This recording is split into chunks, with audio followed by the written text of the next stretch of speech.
Գյուրջան Կասկադ 60 ամիս փուլային վճարում բազմաթիվ առավելություններ։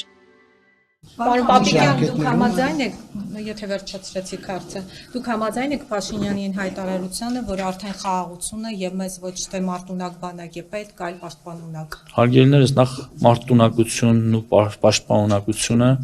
դրանք եզրույթներ են, միմյանց չեն հակասում, պարզապես պաշտպանունակությունը արտացոլում է մեր երկրի սուվերեն տարածքը պաշտպանելը, ինչը շատ ավելի լավ ու ճիշտ տերմին է։ Դուք վտանգ չեք տեսնում, որ հնարավոր է սահմանափակ։ Բայց դուք երկրորդ հարցն եք տալի, ես երկրորդ հարցին չեմ պատասխանում։ Դուք ժողովրդավար չեք։ Ժողովրդավարությունը հիմա խոսքը պիտի տա ազատությանը։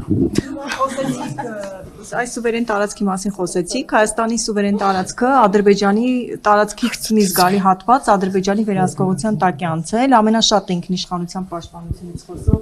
քաղաքացիական պայմանագրի իշխանության պայմաններում։ Բնեք հետաքրքիր է, ռեալ հնարավորություն դուք տեսնում եք, որ ՔՊ-ի իշխանության օրոք Հայաստանի ինքնիշխանություն սուվերեն տարածքները վերականգնվեն գան նախկին ուրեմն դիրքին։ Իհարկե տեսնում։ Ինչով եք տեսնում, կարող եք մանրամասնել հասկանանք, որովհետև Սահմանագծման եւ սահմանազատման հանձնաժողովի աշխատանքի միջոցով։ դուք վստահ եք, որ Հարգելի գործընկերներ, Պարոն Պապիկյան, շաբաթօրվա միջոցառումը Հյուսիսային Կորեայի տպավորություն է թողել մարդկանց։ ադրբեջանական զորքերը հեռանալու են Հայաստանի տարածքից, դուք վստահ եք, որ դա լինելու է Փաշինյանի օրոք։ Պարոն Պապիկյան, շաբաթօրվա միջոցառումը մարդկանց մոտ Հյուսիսային Կորեայի տպավորություն է թողել, ինչպես կմեկնաբանեք։